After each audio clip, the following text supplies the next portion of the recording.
মানবশাস্ত্র শ্রীমদ্ ভগবদ্গীতার নবম অধ্যায় রাজযোগ। শ্রী ভগবান উচয় ইদং তু তে গুহ্যতমং প্রবক্ষ্যামি অনুশ্রবে জ্ঞানং বিজ্ঞানং সহিতং মত জ্ঞাত্বা মোক্ষসে অশুভাৎ। শ্রী ভগবান বলেন, তুমি দোষ দৃষ্টিরহিত এই গোপনীয় ব্রহ্মজ্ঞান, অনুভব সিদ্ধ জ্ঞান তোমাকে বলবো, যা জানলে অশুভ বা সংসার বন্ধন থেকে তুমি মুক্তি পাবে। রাজবিদ্যা রাজগুহ্যং পবিত্র ইদম উত্তমম প্রত্যক্ষ অবগমম ধর্মং সুসুখম কার্যম অব্যয়ম। অর্থাৎ ব্রহ্মবিদ্যা সব বিদ্যার রাজা, অতি গোপনীয়, অগম্য, উত্তম, পবিত্র, প্রত্যক্ষ, ফলপ্রদ, ধর্মসঙ্গত, সহজসাধ্য ও ফলযুক্ত। যারা ধর্মে আশ্রয় করে তারা পুনঃ পুনঃ জন্মমৃত্যুরূপ পথে যাতায়াত করে।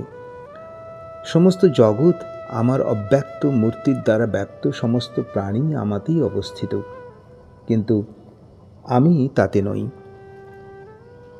প্রাণীরা আমাকে অবস্থিত, বিচরণশীল, বায়ু যেমন নিত্য আকাশে অবস্থিত। প্রলয়কালে আমার প্রকৃতিতে লয় হয়, আমি কল্পের আরম্ভে তাদের সৃষ্টি করি। তাদের অবিদ্যারূপ প্রকৃতি বশীভূত করে স্বীয় প্রভাব দ্বারা পুনঃ পুনঃ সৃষ্টি হয়। কর্মতে আমি উদাসীন ও অনাসক্ত থাকায় আমাকে আবদ্ধ করতে পারে না। অসুরী দৈব স্বভাব, মূঢ়গণ আমার পরম ভাব না জেনে মনুষ্য দেহধারী ভরে অবজ্ঞা করে। বিফল আশা, বিফল কর্মা, বিফল জ্ঞান, বিফল বিবেক শূন্যতা ব্যক্তির রাক্ষসী অসুরী স্বভাব প্রাপ্ত হয়। দেবী প্রকৃতির আশ্রিত মহাত্মগণ সকল প্রাণীর অবিনাশী জেনে আমার ভজনা করেন। উপাসনার ভেদ, দৃঢ়ব্রত হয়ে যত্নপূর্বক সাধন ভজন করে ভক্তিপূর্বক কীর্তন ও নমস্কার আমার উপাসনা করো। কেউ জ্ঞানযোগ্য দ্বারা পূজা করেন, কেউ পৃথক ভাবনার দ্বারা বহু প্রকার উপাসনা না করে থাকেন।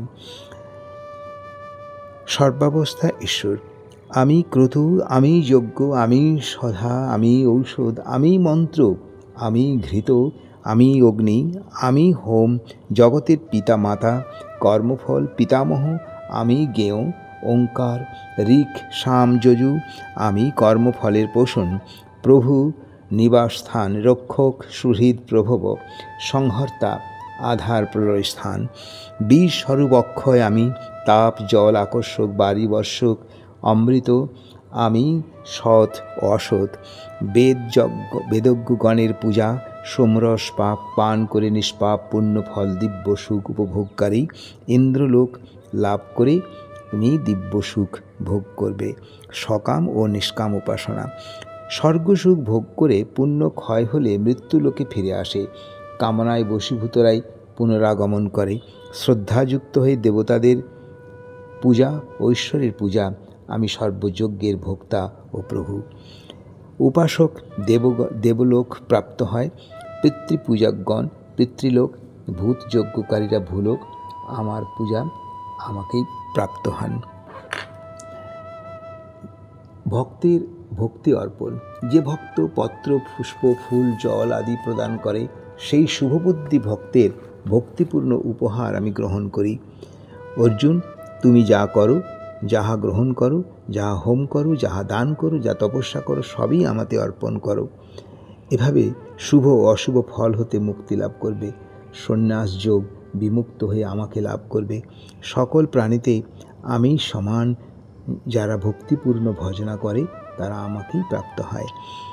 মহাপাপীদের মুক্তি, অতি দুরাচারী ব্যক্তি যদি অনন্য ভক্তি দ্বারা আমাকে ভজনা করে তাকে সাধু বলে জানবে। তার সংকল্প শুভ, তিনি শীঘ্র ধার্মিক হন, চিরশান্তি লাভ করেন, তার কখনো বিনাশ হয় না। যারা পাপজনী সম্ভূত, স্ত্রী, বৈশ্য, শূদ্র, তারাও সর্বতোভাবে আমার স্মরণে পরম গতি প্রাপ্ত হয়। পবিত্র আচরণকারী ব্রাহ্মণ, রাজর্ষিগণ পরম গতি লাভ করেন। তুমিও মর্তলোকে আমার ভজনা করো, তুমি আমার ভক্ত হও, পূজন করো, নমস্কার করো, আমার সঙ্গে নিজেকে যুক্ত করো। মতপরায়ণ বা আমার ইচ্ছাই তোমার ইচ্ছা হোক, তাহলে তুমি আমাকে লাভ করবে।